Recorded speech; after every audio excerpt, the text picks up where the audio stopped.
Energy Realities podcast with Tammy Nemeth. Hello, Tammy. How are you today? Hi, Irina. I'm great. How are you? So. I've been better, but I will be fine. We have David Blackman. How are you today, David? Well, I'm doing better than Taylor Swift is doing this morning. Got that going for me. Poor girl. Or You not. look better than Taylor Swift. Except she's very famous for some reason. And Stu Turley. Stu, are you also better than Taylor Swift? I look better than Taylor Swift too. So, You do. hey, thank you. It's going to be a great day. I don't know who dressed her boyfriend, but I think she's going to dump him after that horrible loss. She's going to write a song about it. She's going to dump him, and that poor man is just going to go live like a bum. It happened. So even though the guys are talking about music right now and sports, I assume, we're actually going to talk about Trump's drill baby drill desires that are not meeting the willingness of the oil industry in the United States, and not just the United States, which is why we call this episode Drill Baby Drill is a double-edged sword. David, why? Oh man, you startled me there. Sorry. So, drill baby drill, of course, is Trump's mantra for restoring the country to energy dominance through a big drilling boom, which isn't going to happen because the shale plays have all matured and all the big shale operators are in a development drilling mode, which is dramatically scaled back from the boom days 10 years ago. And it just they don't really have any incentive to embark on a big increase in active drilling rigs. These companies like ExxonMobil, Chevron, Oxy, and independent producers like Diamondback Energy and others have been in this corporate sweet spot where they're maximizing profits. They're doing stock buyback programs. They're returning a lot more capital back to investors. They've been setting record profits. Exxon had record profits in 2023 and big profits in 2024 again. And so they got a decade ahead of them now in this development phase of these big shale plays where they can continue in this mode, growing by acquisitions and buyouts, without having to bear the cost and the societal cost and the PR cost of increasing all the truck traffic and getting into another drilling boom. So the other problem, of course, is prices aren't high enough to justify it. In fact, oil prices have actually dropped a little bit since Trump came into office, which is the other side of his goal, right? He wants lower prices but a big drilling boom. Well, you have to have the opposite to incentivize more drilling. You have to have higher oil prices, and there doesn't seem to be much prospect for that to happen here, at least this year. The market is well supplied. It may be a little oversupplied, and OPEC Plus is still itching to put more oil back onto the market, and they can't justify doing that because the market's already fully supplied. So I just think this drill baby drill thing is not likely to come about. And what we do need is a build baby build kind of period of time where we add a lot of new natural gas pipeline capacity and export capacity. And I suspect that's really where the big companies in this country are going to focus their capital. Chris Wright say that, David? Are you like sneaking in a Chris Wright quote? You sneaky dog. I think you got it for me. Oh, okay, cool. Build Baby Build from Chris Wright. He had that in his. Did he say that really? Yes. So good. he is Chris I started Wright. saying it in November, so maybe he got it from me. Well, see, look at Great you. minds and all that. Bloomberg actually had to have watched my interview with Chris Wright because Bloomberg put out an article and says he even drinks frack fluid. And I'm like, yes, they watch my podcast. Yay. Oh my gosh. I think to me the biggest sort of a paradox with Trump's drill baby drill is that he wants to drill Russia into the ground by adding supply and tanking prices, but he doesn't seem to realize, or he does realize, I don't know, that low oil prices are not good for US drillers. In fact, they're much worse for US drillers in shale patch than they are for Russian conventional well operators. But Tammy, do you think that Trump's pullout from the Paris Agreement and his general anti-net zero stance could somehow at some point motivate oil producers to produce more? That's a good question. But I think it kind of goes back to the piece you wrote the other day, or maybe it was today, where you said it's always about the price. It really is about the price. And it's, what David said also, that, there's little interest when the prices are low. And so the motivation comes in when the prices are high, because otherwise, what's the point of drilling and everything if you're not going to make a reasonable return out of it? And as we know, the Middle East is an easier, they have a better return on investment. There's less inputs that they have to put in there in order to generate a fair amount of revenue. And so, on the one hand, he's saying to Saudi Arabia, please drill more, produce more so we can bring the price down. But to bring the price down is not in the vested interest of Saudi Arabia. No. Because they want to keep a moderately high price. It's like, how high can we have that price and have people still wanting to purchase it without putting it into recession? And, there was a time probably during, I would say, the golden age of American production, which was the 50s and 60s, when prices were relatively stable. It was the prices were set basically by the Seven Sisters. It wasn't on the world market, based on the concessions that were agreed upon with the Middle Eastern countries and the domestic suppliers in the United States. And then when it switched to the world price in the 80s, I would say 70s and 80s, then that all changes, and it becomes much more fluctuating based on how people feel, the confidence of the traders or whatever, or predictions of where they think things are going in the next, 2 weeks to 6 months or whatever. And so prices fluctuate based on things. Maybe it's an algorithm, who knows, right? Oh, definitely. The algorithms do have a very, very big role to play. Yeah. Exactly. And so what variables are put into those algorithms that are helping generate whatever the price forecasts are or whatever. But I think the other issue in here is the refilling of the SPR, because it's down so far that this could have an effect on prices, but you want to fill it when prices are lower.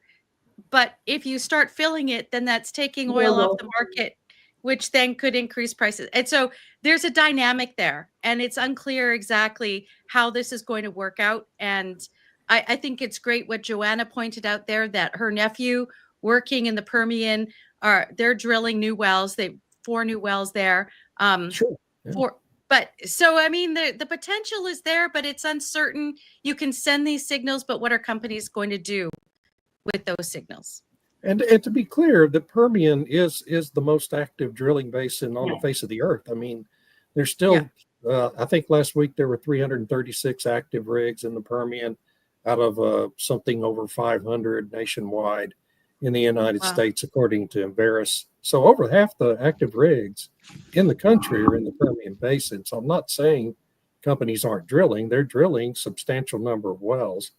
But it's the development phase. You're not going out and discovering new resource right now. All the major shale formations are being exploited, and it's just a matter of drilling all the wells to satisfy your drilling obligations now among your lease agreements on all the acreage you hold. And companies like Oxy, Exxon, Chevron, and Diamondback are all drilling a good number of wells right now. Yeah, but there's something we don't often talk about, but some observers and analysts talk about that. Shale drilling is a lot more intensive, as in the wells don't last for years and years and years and years. Right. They get depleted much more quickly, which necessitates more drilling just to maintain production. Yeah, but also you're going to have a lot now because so many thousands of wells have now been drilled out there. You only get 10 to 15% of the producible product out of the first frac job in these long lateral shale wells. And so you're going to see a lot of refracs already happening in the Permian, the Eagle Ford Shale, and other basins.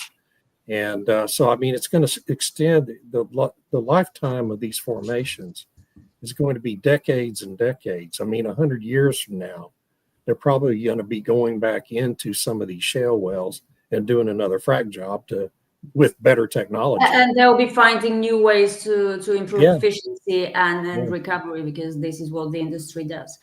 Yeah. Stu, Right. what's your Stu. take on drill, baby, drill, and whether it's a double-edged sword? Well, it's obviously a double-edged sword. I loved How sharp everybody. it is. I loved everybody's comments so far. In fact, when you take a look at Saudi Arabia, they've done as best as they possibly can to keep OPEC and OPEC Plus in line, but they don't have a control over it. And the algorithms do play a gigantic role on this anymore. And so we need an estimated $4 trillion of investment in new wells just to meet normal decline curves if demand remain constant. So if you sit back and take a look, where are all those new rigs? The other piece of this discussion on drill baby drill is we need a mix with our refineries, and there is a gigantic, we can't use the light Permian crude just straight up. We got to mix it with heavy oil sands out of Canada or Venezuela or somewhere else to mix it to get it into the refinery. That all happens in Cushing as we pump it into the pipelines, and then they mix the crudes, all that kind of stuff. Now, that being said, will drill baby drill when you have light Permian crude? No. We're still going to be importing in a very big chunk. Saudi Arabia really needs it around that $80 mark when you consider how much that they're paying in their sovereign wealth fund. Several years ago, they had the flexibility to try to just take the United States shale down. They just dropped the price back then. They don't have that flexibility now because they're now funding billions of dollars worth of green hydrogen projects. They're now funding all these other kinds of things out of their sovereign wealth fund that Saudi Aramco is doing. So when you take a look at the moving pieces in the oil markets now, it's really changing up. Yeah. So what's your take, Irina? Oh, I already said it. I don't think it's going to work because he basically wants to do two mutually exclusive things. He wants American energy dominance, for which he needs more production, but this will push prices much lower, which is against the interest of the industry, plain and simple. But I was thinking, today I corresponded with someone who's in the energy field in Europe. And hey, he told me he expects the Paris Agreement to be a bad memory by this summer. Good. Because more countries will pull out of it and just forget about net zero because, energy affordability and security and reliability are all much more important. And more countries are waking up to this. Now, I'm not sure it will happen this quickly. But it may get some momentum from Trump, which is a good thing, I believe. One of the things you notice, though, is that these societal trends tend to happen much more rapidly than any of us think they're going to, right? That's true. It's like it begins as a trickle and turns into a flood just the next day sometimes. And so it could, I think possibly it could happen by summer, but you wouldn't expect it to all happen. I don't think it would happen officially. I don't think countries will come out, okay, we made a mistake. That's not going to happen. But a lot of countries may indeed pull out of it, like Indonesia already signaled. I think this brings up a bigger issue, and that is that getting out of the Paris Accord, getting out of the WHO, getting out of, you know, the other ones. All of a sudden they're having to redo their budgets. And then von der, the EU lady, just put out that she may want a different NATO. NATO's in trouble. And when you take a look at NATO being in trouble, the EU is in trouble. And then you have whether or not they're going to have that. This is a big rabbit hole. They want to make a European armed force now. Yeah. They've been talking Good about luck that for a while. after you send all your weapons to the Ukrainians. Yeah. Nice. Wasn't that beautiful? Like you.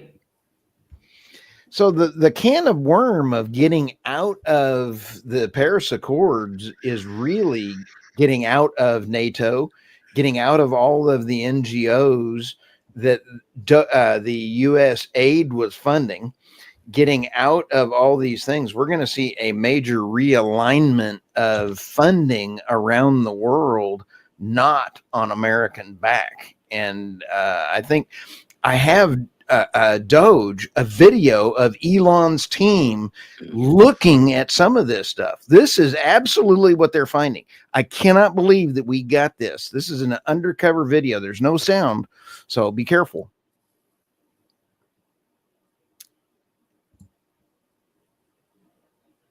Let me play that again. Sorry. Whoop. Here we go. I'm not sure what's going on here. There we go. There's Doge. That's what they're finding. How they look when they look at the books of USA. Yeah. Oh my. Oh.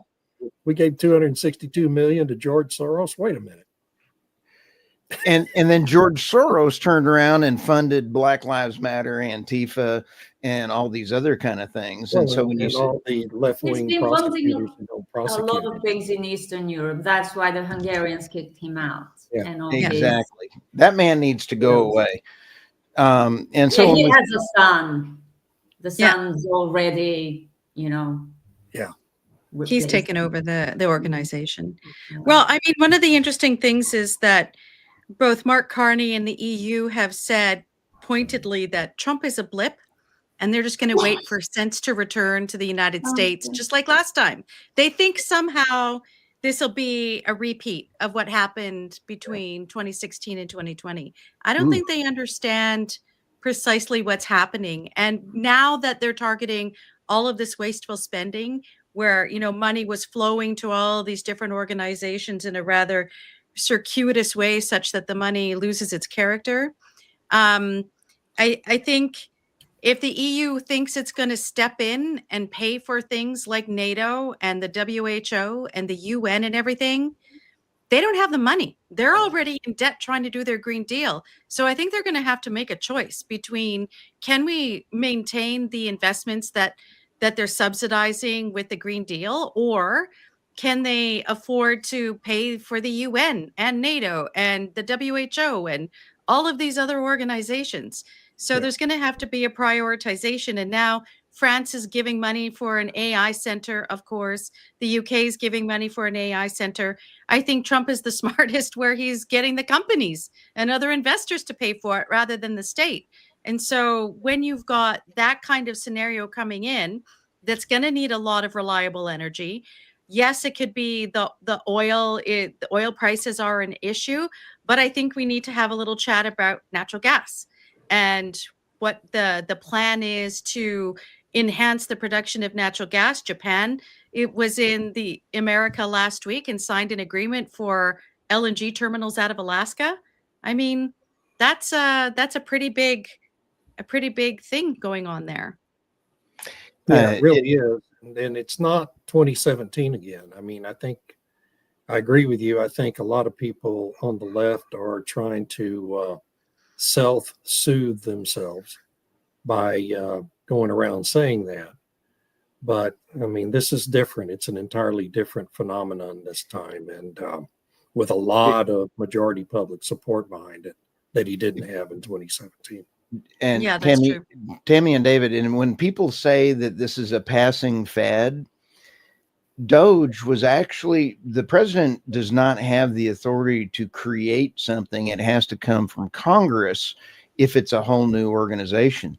The beautiful thing about Doge is it is a Obama organization Yeah. that has been rebranded, which the president has the authority to do. It had backlinks and hooks in it from the Obama mechanism.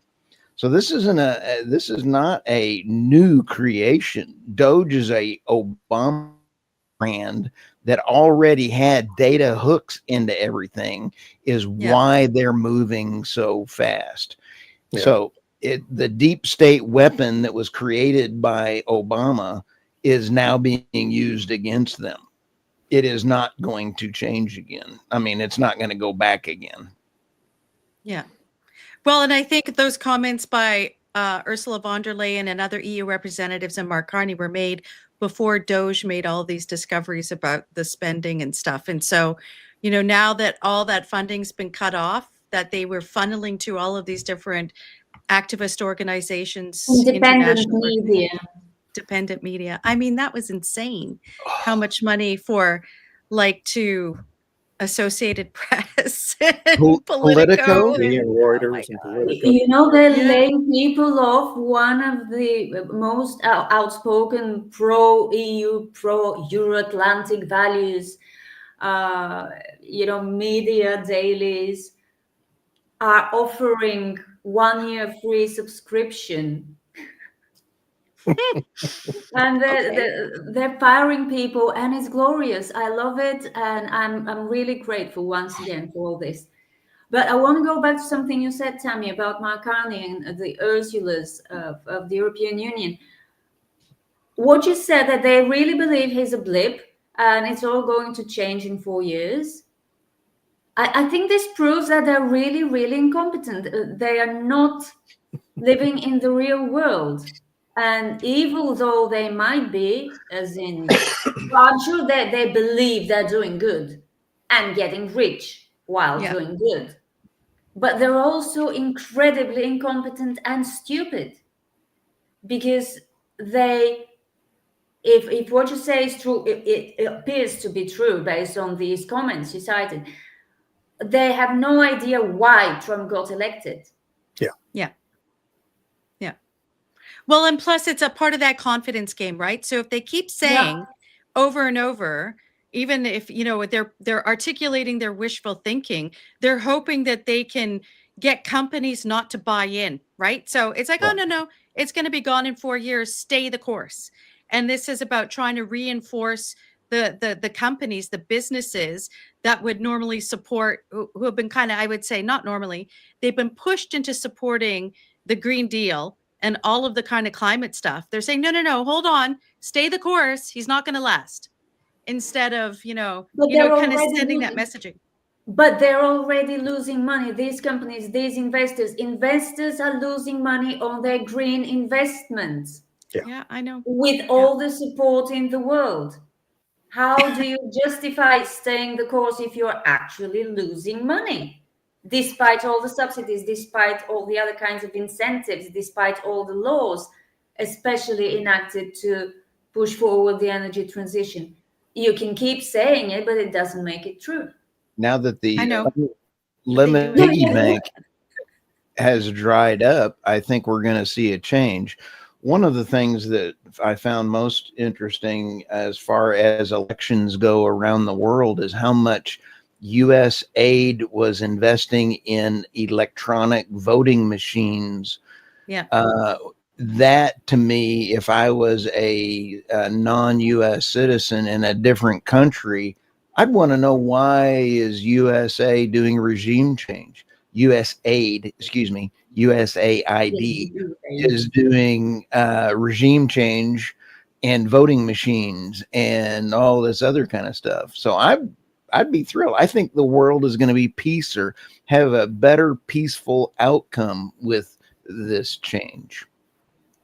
Oh, no doubt about it. I mean, everything USAID was involved in terms of supposed foreign aid to children or whatever they claimed it was about, was all done to advance U.S. foreign policy objectives and influence in those regions.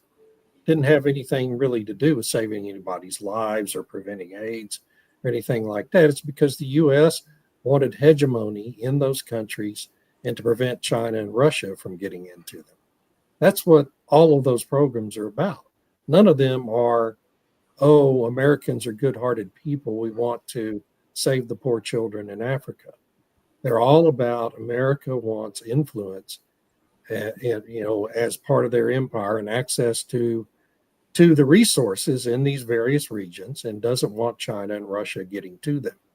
That's what that's all about, every one of those programs. Now, that doesn't mean some of those programs weren't producing some positive results for the countries the money's going into, but we need to be realistic about the motivations behind what USAID has been doing all these years. It's a front group for the CIA. That's what USAID has always been. And now it's going away. And about 90% of its budget is going to go away.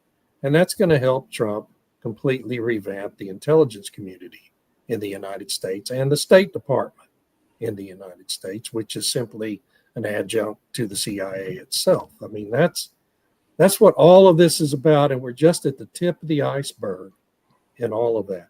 It has nothing to do with Drill Baby Drill, though. Sorry. Or maybe it's another kind of drilling into the iceberg to expose more of it. Yeah. But back to Drill Baby Drill.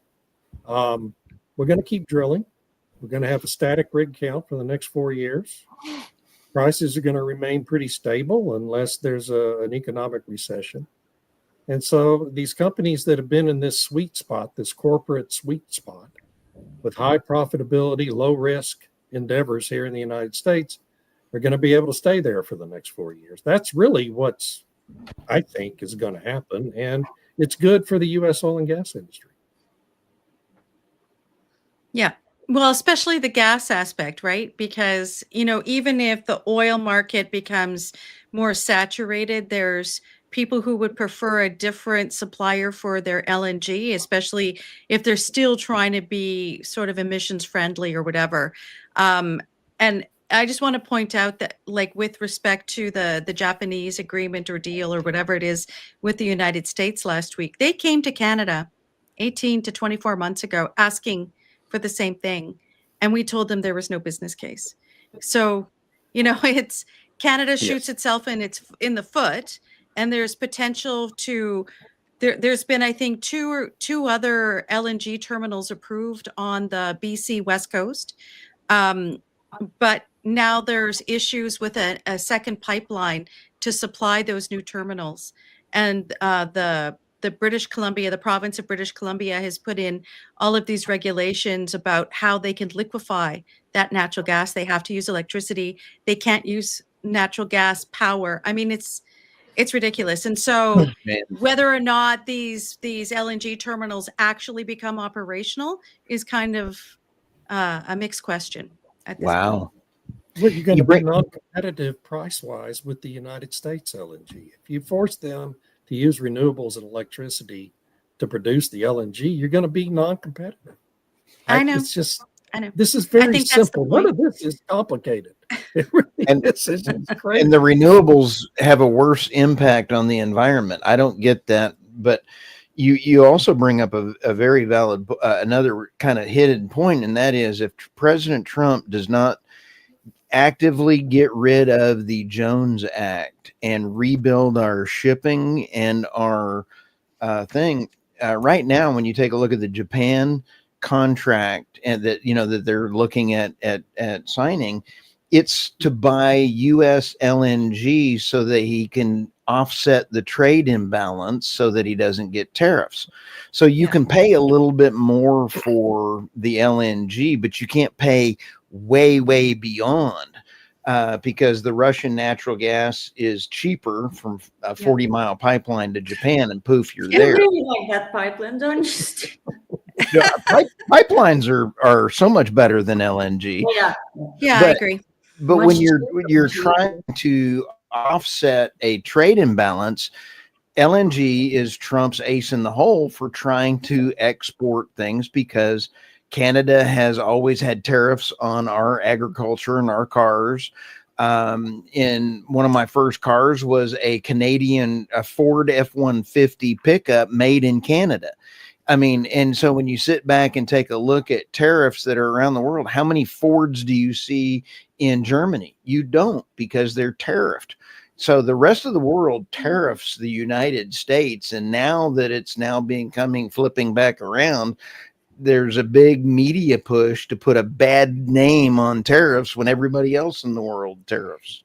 Stu, I'm sorry, I need to correct you on that issue about cars in Canada. We've had an arrangement with the United States that was from the 1960s called the Auto Pact, and it was incorporated into the various free trade agreements we've had with the United States. Right. And that was to rationalize and integrate the trade of vehicles in the North American market between Canada and the United States to prevent those kinds of tariffs. So, sorry. I agree that, but the But issue actually Europe does have heavy tariffs on U.S. Europe cars. definitely does, Yeah. and Ford has set up manufacturing plants in Europe, but those cars still cost a little bit more than other European brands. My dad had a Ford produced in Germany, and a Ford Escort back in the 90s. Yeah, They were really popular. Europe-produced Fords. I love Tom. Tom, point. Stu, good please, point, Tom. please quit calling them renewables. They're not renewable. And I couldn't agree more, Tom. They are unreliable. And so I think that now that there is a culture change that Tammy and Irina brought up, I think that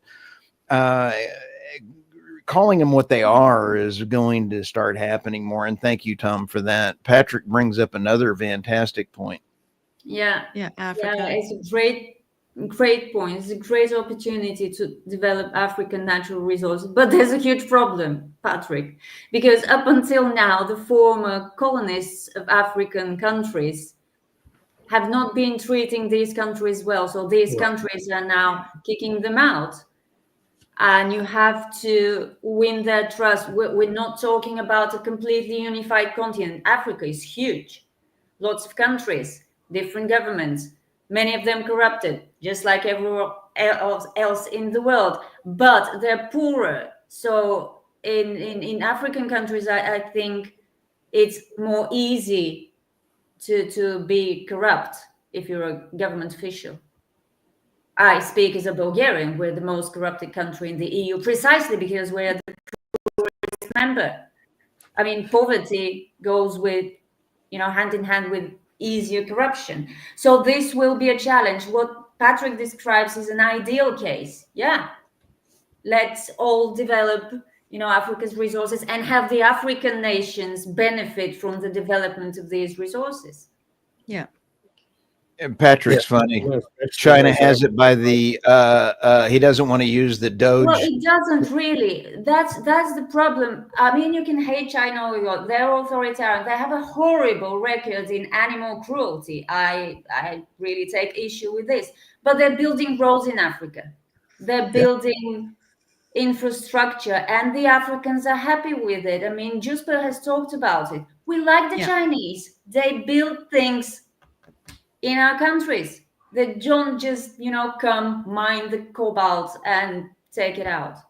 Right. Because the Chinese have learned from the French and the Brits and the Dutch and the Belgians. And the Belgians and the Portuguese. They have learned from other nations' mistakes. Why can't these same countries learn from their own mistakes is what really, truly makes me wonder. Yeah. Well, and Turkey has recently increased their activities in Africa as well, basically behaving like China, building roads and various other infrastructure. And I can understand why the Africans would want to do that, so that they're not all sort of putting all their eggs in one basket with respect to Chinese investment, but to diversify the infrastructure investment with Turkish companies. Everyone learns except from Europe. And the World Bank and the IMF and everybody, because they always put these ridiculous strings attached. Like sometimes the countries just cannot meet. And now the new strings have to do with green.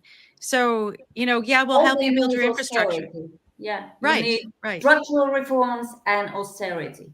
That's the Yeah. only thing the World Bank and the IMF knows. Yeah, Yeah. which is how they keep these nations poor, Yeah. but keep on extracting their resources. Oh, Yeah. yeah. Well, shall Tom's we right. go? I mean, he says if the US did this kind of thing, that would be labeled imperialist. If you talk to the Chinese people and say, what you're doing is something of an imperialist project, they get really upset.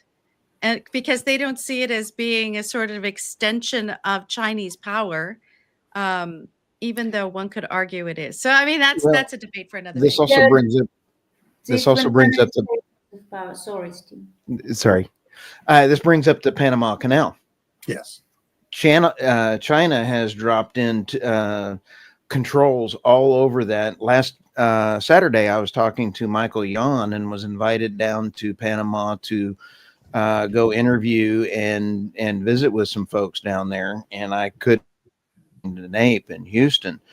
And you take a look at what China has done, and they have taken control over Panama.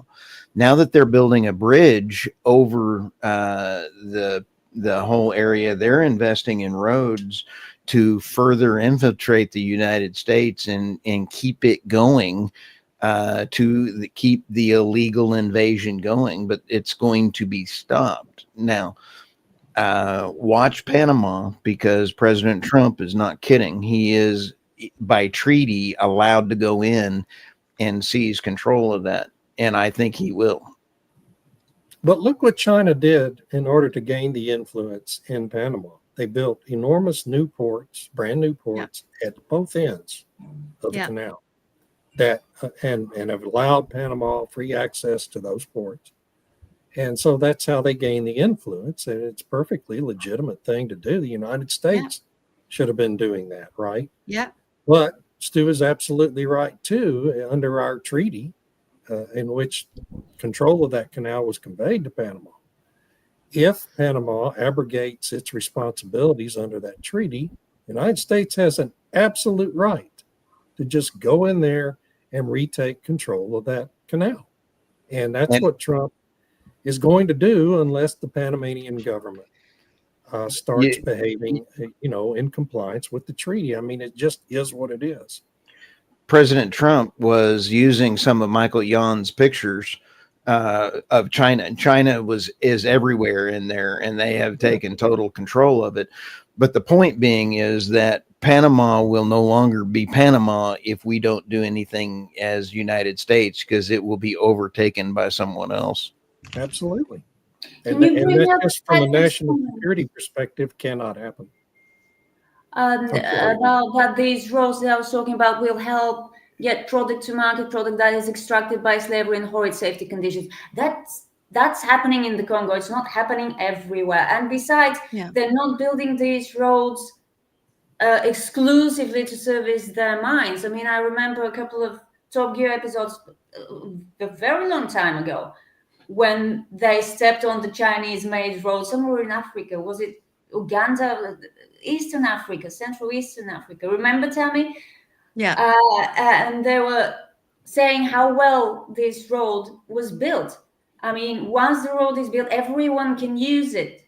That's the point. I'm not saying the Chinese are the good guys. I'm not even thinking in categories like good guys, bad guys. We're the good guys, they're the bad guys. No, they're doing something that the locals find useful. Why are Nigerians so hostile to big oil? Because big oil did not do this. It could have. Yeah, none of it. Yeah. It could have prevented a lot of oil theft that is now, ruining the Niger Delta.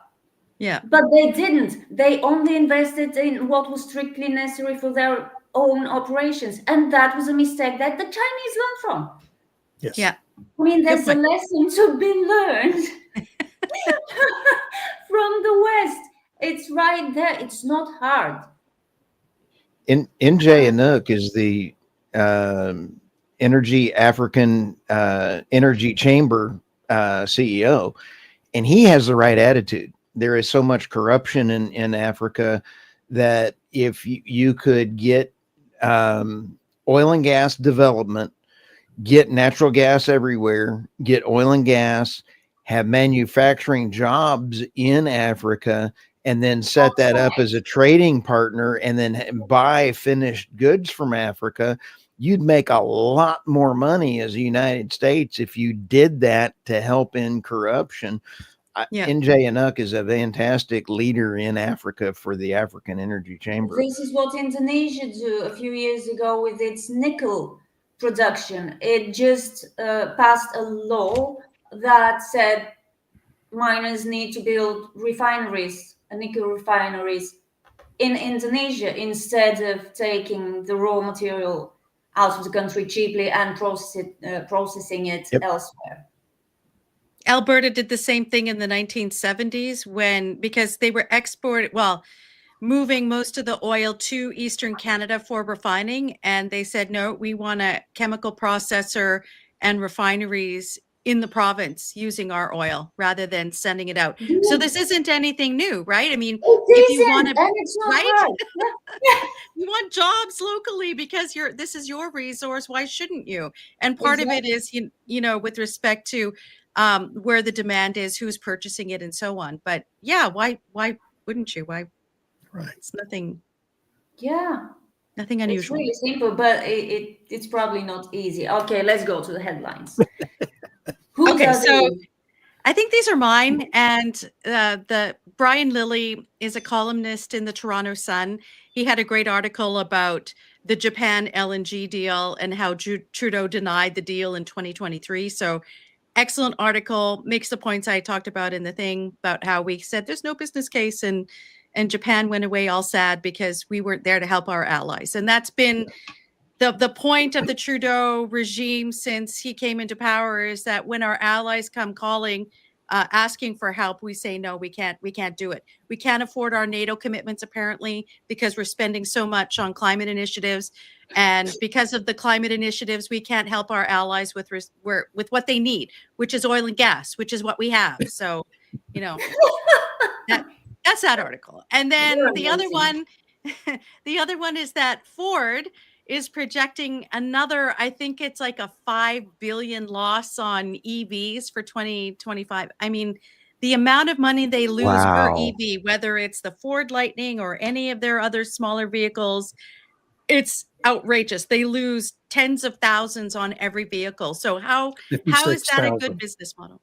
How much is it? $56,000 per unit sold.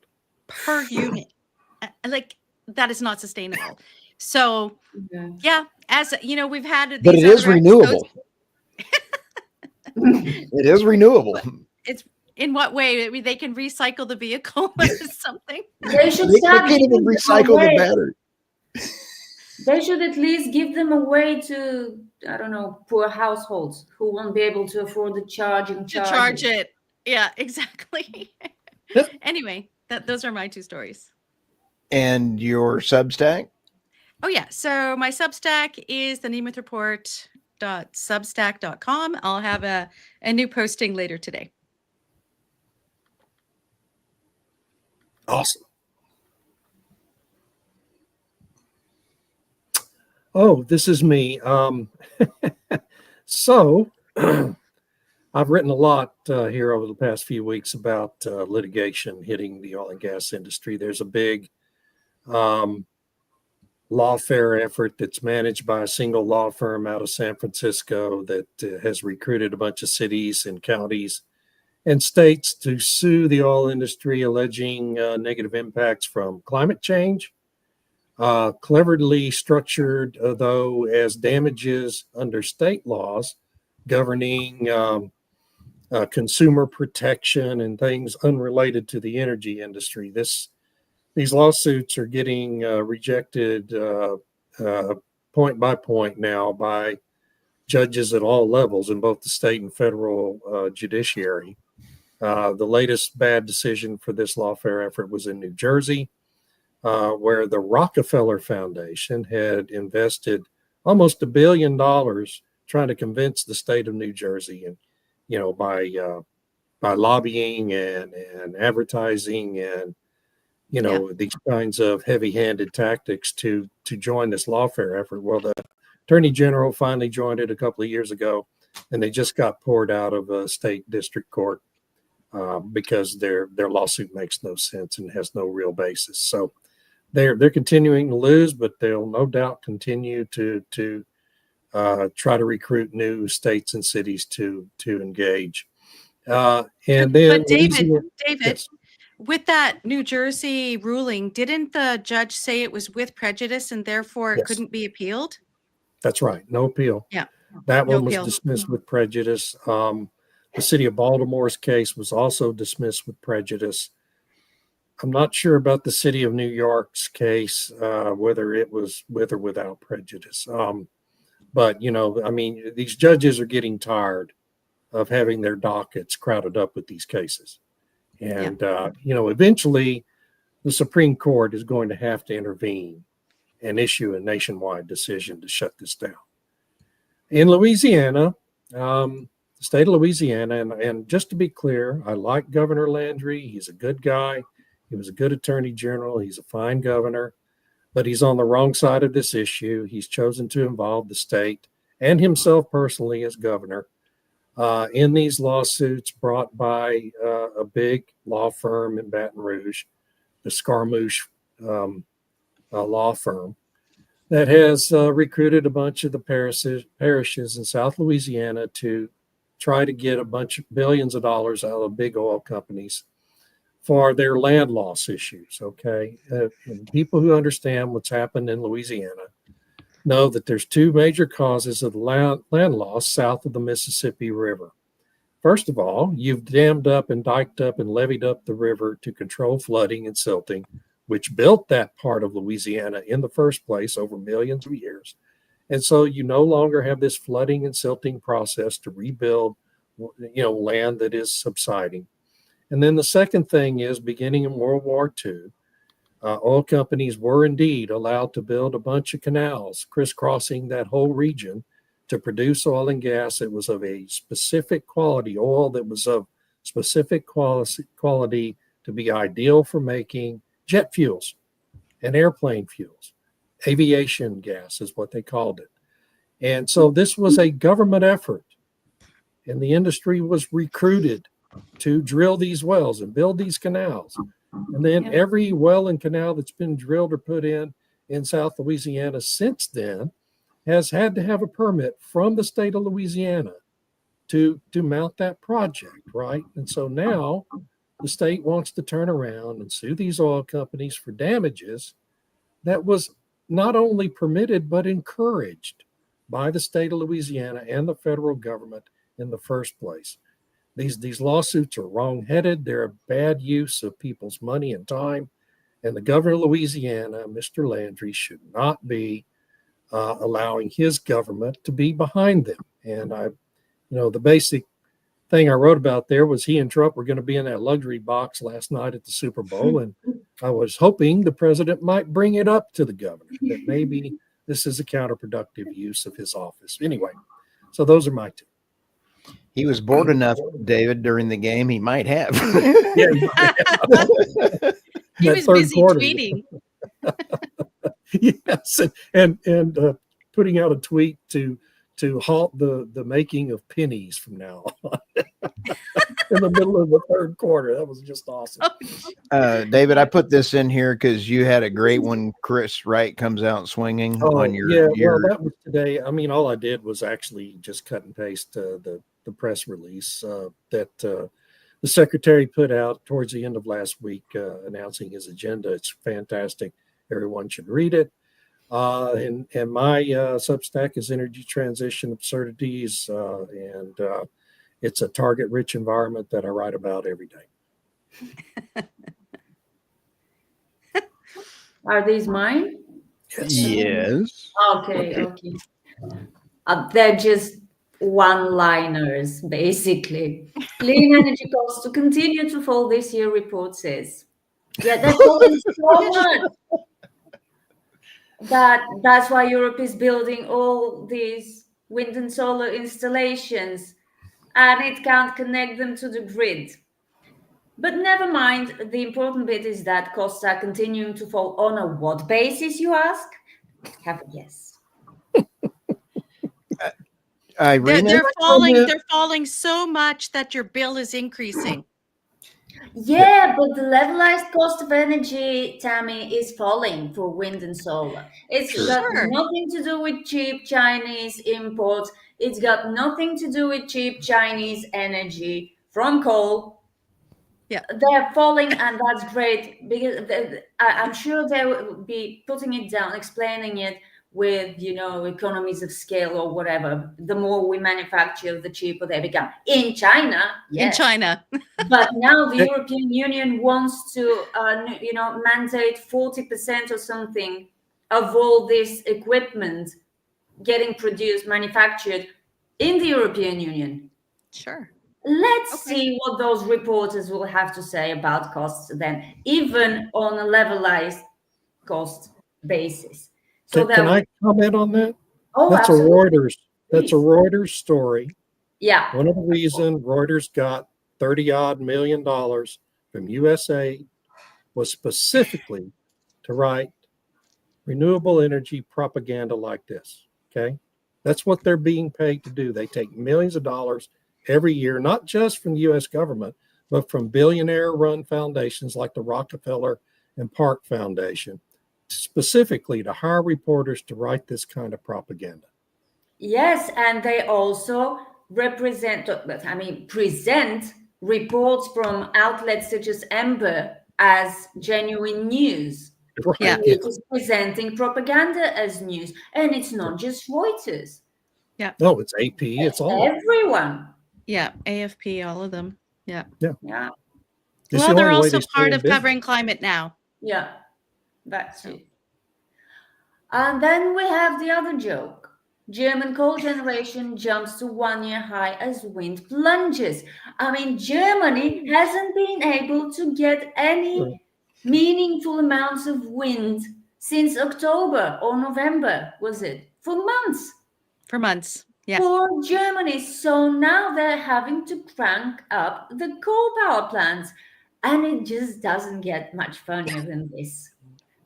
Well, and plus Norway and Denmark don't want to supply it through the interconnectors anymore because it keeps driving up the price for their Yeah. domestic consumers. Well, yes, because Denmark is dependent on wind as well. And if Germany doesn't have wind, chances are that Denmark probably doesn't have much wind either. That's a great point, Patrick. It does look like Trump's signature. That's hilarious. It's a Sharpie. They did it with a Sharpie. Is it? Yes, Tom, that's correct. Yeah. So I want to bring this back up just for a second, Irina. Stu, please stop calling them renewables. They're not renewable. We can't call them clean energy either because they're not clean. So we gotta figure out our own new name. Free energy. That's right. Maybe. Yeah. I don't know about wind turbines, but solar panels, they don't involve combustion, except at the power plant that supplies the grid electricity, that supplies the electricity that the inverter needs, unless you have batteries. It's complicated. Right. It It's is. complicated. Okay.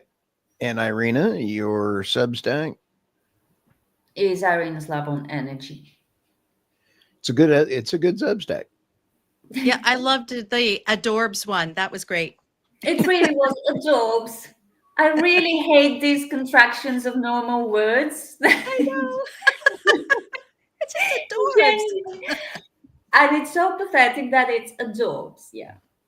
Thanks. My favorite is totes, a contraction for totally. Totes. Oh. My daughter Oh, says that. really? Yeah. Why do they put an S at the end of this? Anyway. Do what? Adorbs. They put an S at totes. the end of it. Yeah. Oh, Totes, adorbs. dorks. Dorks. Just kidding. Okay. Yeah, these we've already covered a little bit on, and that is David brought this up earlier, and that is the liberal NGOs in crisis, the fallout of Trump's U.S. aid freeze. We are just now getting into finding out how bad our government is and how bad people are getting upset about this. I think this next video is very important from the standpoint of which ones are the citizens and which ones are the politicians. So let's take a look at this one. Which ones are citizens and which ones are politicians?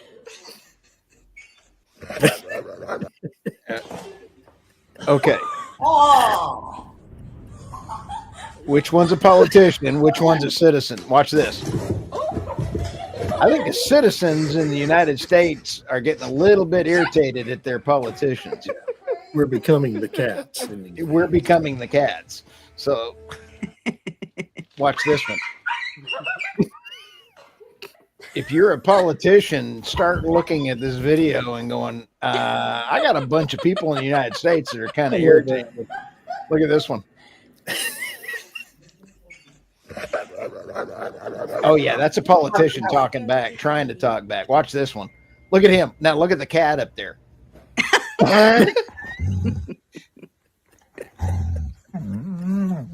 but this is how politicians should respond to their citizens. Yeah.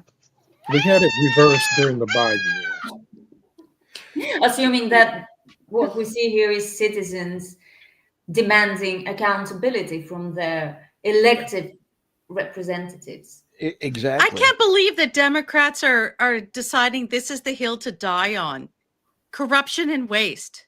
It's the very Like, worst issue they could choose. Yeah. Yeah.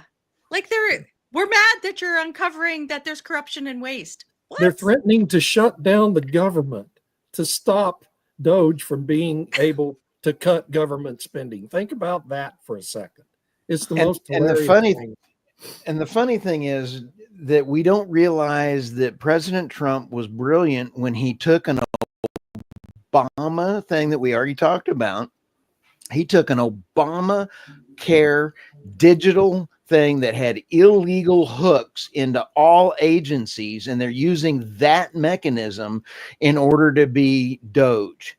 That is brilliant. So they just had the deep stated themselves. Oops. So now my next question is around the world, and that is Trump is now right sizing. If we take a look at when the United States actually was at its peak in wealth generation, we had no taxes and we tariffed things coming in. I think this is going to be a thing to watch over the next few years as President Trump tries to right size the trade balances and things. So I think this is going to be pretty entertaining as we go forward. Oh yeah, we're in for a fun 4 years. Thank you. Thank you. The news cycle, I don't know about you guys, but I can't keep up with the news cycle right now. I mean, I am absolutely wiped out. That's great. Yeah. So if we sit here and we take a look at the last piece of this puzzle, we had the citizens rising up against the politicians, and we sit back and kind of go, are we going to become the bullies if we're the citizens and we're cats? This one is also, are cats bullies? They are. Look at that. Oh. That is what I am.